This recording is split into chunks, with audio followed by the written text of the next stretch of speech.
근데 디테일한 점으로 이렇게 싹 들어가면은 서로 시각 차이가 샥 하고 벌어지기 시작해요.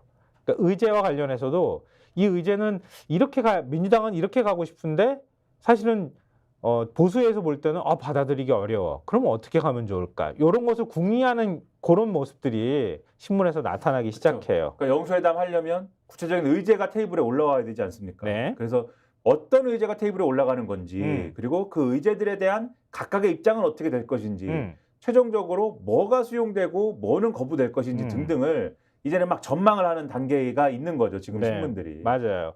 저 조선일보 사면요. 자, 이재명 전 국민 25만 원 청구서부터 들이민다.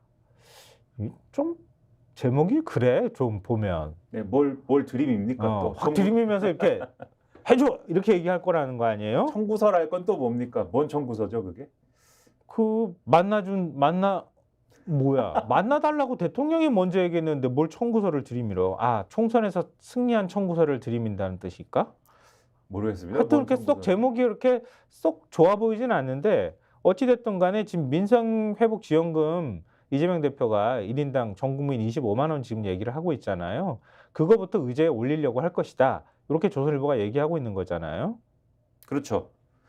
여기 보면은 지금 말씀하신 대로 의제와 관련돼서는 전 국민 25만 원 지원금 그리고 의정 갈등 문제, 국무총리 후임 인선 등이 오를 것이다. 그래서 22일 오늘이죠.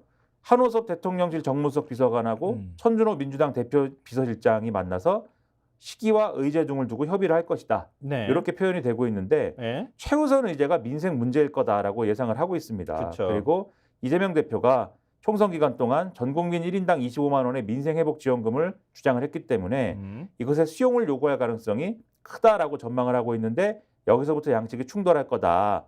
윤 대통령이 현금 살포식 지원에 부정적인 만큼 대상을 일부 축소하거나 지원금을 하향 조정하는 방안도 고려하는 것으로 알려졌다. 이렇게 돼 있고요. 25만 원을 뭐 20만 원이나 15만 원, 10만 원 이런 식으로 줄이는 방법이나 아니면 전 국민에서 뭐 부자들까지 지원해 줄 필요가 있겠어요? 그러면 예를 들면 예전에 코로나19 때 우리가 그렇게 받아본 경험이 있잖아요. 뭐 80% 아니면은 뭐 중위소득에 뭐 어느 정도 뭐 이런 그렇죠. 식으로. 그렇죠. 그런 식으로 할 가능성을 언급하고 있고 그다음에 이재명 대표 측 관계자가 이렇게 얘기를 했대요. 네. 이게 관계자라고 하지만 좀 이따가도 혹시 말씀드릴 수 있을지 모르지만 인용된 게 지금 말씀드리는 건 민주당 관계자잖아요. 근데 민주당 관계자, 민주당 중진 의원 또 다른 뭐 관계자 등등이 각종 신문들에 나오는데 목소리가 단일하지가 않습니다. 네. 어떤 사람은 양보 이건 꼭 해야 돼 이렇게 얘기하는 사람도 있고 이건 좀 양보해야 돼라고 하는 사람도 있고 의제마다 쭉 갈리는데 신문들이 그 중에서도 좀 입맛에 맞는 걸 쓰기도 하고 이랬겠죠. 네. 감안하고 들으시면 이렇게 얘기를 해요. 두 사람 만남이 사진만 찍고 끝나는 게 아니라 국민에게 성과를 보여주는 게 필요한데 그러기 위해선 민주당도 조금 양보하고 대통령실도 국민에게 뭐라도 내놓기 위한 노력을 하는 게 맞다고 본다라고 했다는 것이고 네. 그러면은 이 관계자는 민주당 측 요 관계자의 생각인 것이죠.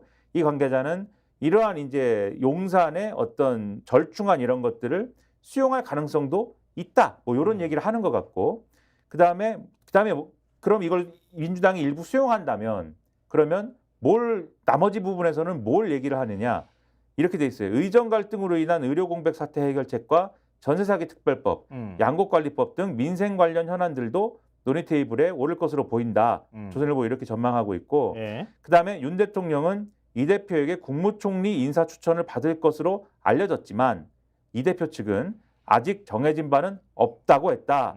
이렇게 돼 있고 윤 대통령이 거부권을 행사했던 김건희 특검, 최상병 특검법 등은 신문이 김건희 특검이라고 썼네요. 김건희 여사 특검이라고 안 쓰고 큰일 나겠네. 징계줘야 되나? 징계줄 데가 없어서 신문은. 그러니까 신문은 방심위의 대상이 아니어서 이 최상병 특검법 등을 의제로 던질지에 대해서는 민주당 내에서도 이견이 나오고 있다 이렇게 표현을 했는데 강성 성향 인사들은 이 대표가 윤 대통령에게 직접 특검법 수용을 압박해야 한다고 주장하고 있다.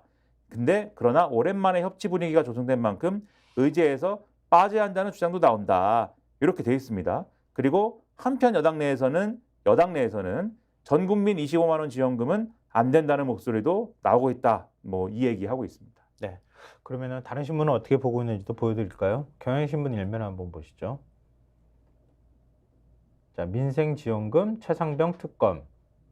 그 아마 두 가지가 제일 그 논의 테이블에 오를 가능성이 높다 이렇게 보는 거예요. 윤 대통령 협치 가늠자 일면에서 이렇게 보도했고요. 중앙면도 같이 보여주십시오. 받아야 풀리는데 받자니 부담. 25만 원 카드 고심 깊은 용산. 이렇게 해서 일면 기사를 흘려가지고 지금 3면에다가도 기사를 저렇게 배치를 해놨습니다. 뭐 일면 기사 내용은 지금 얘기했던 거에서 크게 벗어나지는 않아요. 그러니까 지금 경향신문에서도 지금 뚜렷한 성과 없이 이번 회담이 뭐 회담이 성과 없이 두 사람이 이제 헤어지면 냉각 수준을 넘어 극단적 갈등이 폭발할 수 있다 이렇게 우려를 하면서 회의 테이블에 1인당 25만 원의 민생회복 지원금, 해병대 참호상병 순직 사건 수사 외압 특검 법안 등 야당 의제에 윤 대통령이 얼마나 호응할지가 이번 회담의 성과를 가늠할 것이다. 이게 관건이다 이렇게 지적을 하고 있고요. 지금 현재 물밑 조율을 양측에서 대통령실하고 민주당 당대표실하고 민주당 측하고 하고 있다 이렇게 전하면서 지금 영수회담으로 불리는 대통령과 제1야당 대표의 단독 회담이 6년 만에 이루어진다. 마지막 회담은 2018년 4월 문재인 대통령과 홍준표 자유한국당 대표의 만남이었다. 그 다음에 이제 윤석열 정부 들어서 회담이 한 차례 이루어지지 않았다 이렇게 얘기를 하면서 회담이 성사되면 첫 회담이란 상징성을 넘는 정치적 의미를 갖는다. 이번 회담을 기점으로 22대 여수와대 국회 출범을 앞두고 정부 야당 관계의 밑그림이 그려진다. 윤석열 대통령은 조기 레임덕 위기 속에 야당과의 우호적 관계 설정이 시급하다. 민주당은 22대 국회에서 연속 과반 의석을 쥐게 된 국정 책임 세력으로서 수권 능력을 보유하는 입장이다. 이렇게 지적을 하고 있습니다.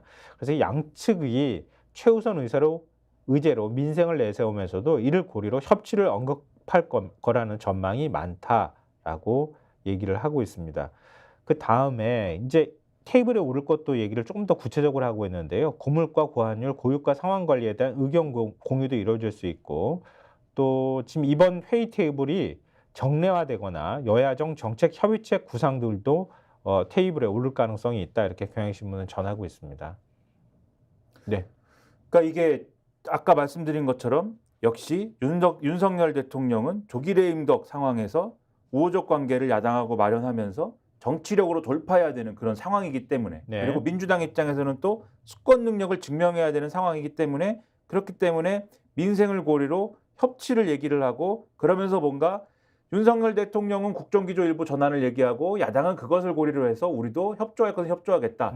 이런 그림을 만들어야 되는 상황인데 구체적 의제에서는 그간 여야가 첨예하게 부딪힌 이슈가 많아서 합의까지 난관이 예상된다. 여기서도 이렇게 지적을 하고 있어요. 경향신문이. 네. 그게 민주당이 제1의제로 꼽는 민생회복지원금을 두고 여야 충돌은 벌써 시작됐다라고 하는 이 내용입니다. 네. 근데 경향신문이 보는 이 어떤 논쟁의 요 구도는 아까 이제 조선일보가 얘기하는 거랑 약간은 좀 차이가 있는데 민생 이슈에서 대통령실은 24차례에 걸친 민생 토론에서 도출된 입법 과제들을 테이블에 올려 협조를 구하려 할 것으로 보인다라고 얘기를 하고 있어요. 그러니까 단말기 유통법 폐지, 기업 밸류업 지원을 통한 조세 특례 제한법 이런 거를 얘기를 하고 또 의과대학 입학 정원 확대 갈등을 해소하는 방안도 민생 차원에서 얘기를 할 것이다. 그래서 이런 것들을 얘기를 하면서 민생회복지원금이나 앞서 말씀드린 25만 원 얘기, 요걸 어떻게 절충할 건지, 요거를 이제 해소하기 위한 논의를 할 것이다. 요걸 전망하고 있는데, 네. 그런데 민주당의 경우에 최상병 특검법과 전세사기 특별법 등도 의제로 삼아야 된다고 본다. 네. 요거를 강조를 하고 있습니다. 왜냐하면 최상병 특검법의 경우에 민주당, 조국혁신당, 개혁신당 등의 6개 야당이 다음 달 국회 본회의 처리를 공언하고 있는 그런 상황이지 않습니까? 네. 그렇기 때문에 이것에 대해서 이제 외면하기가 어려운 상황이고 또 회담을 진행을 했는데 가령 여당 윤석열 대통령 입장에서도 이게 협치 인식을 확인한 다음에 곧장 거부권을 행사하면 즉각 대결 구도로 회귀를 하게 되는 데다가 네. 여당 내부에서도 이제 총선 과정에서 진상규명이 필요하다는 목소리가 부상한 상황이어서 재표결 결과도 장담하기 어렵지 않습니까? 만약에 이거를 거부권 행사해가지고 국회로 돌아갔는데 이탈표가 많으면 윤 대통령의 국정운영 동력에 치명적 결과가 되기 때문에 그런 상황을 보더라도 최상병 특검법을 테이블에 올려야 된다. 이게 이제 민주당의 인식이다라고 여기는 이 보도를 하고 있어요. 그리고 이것과는 달리 김건희 여사 특검법 요 문제에 대해서는 민주당 내에서는 온도차가 있어서 최종 의제와는 지켜봐야 된다. 이렇게 보도를 하고 있습니다. 민주당 핵심 관계자가 통화해서 이렇게 얘기를 했대요. 최상병 특검법과 함께 김건희 여사 특검법을 받아야 된다는 것도 당연한 얘기다. 예. 의제로 하지 말자고 하면 우리가 들어갈 이유가 없다. 이렇게 얘기를 했는데 반면 친 이재명계 핵심 의원은 이렇게 얘기를 했대요.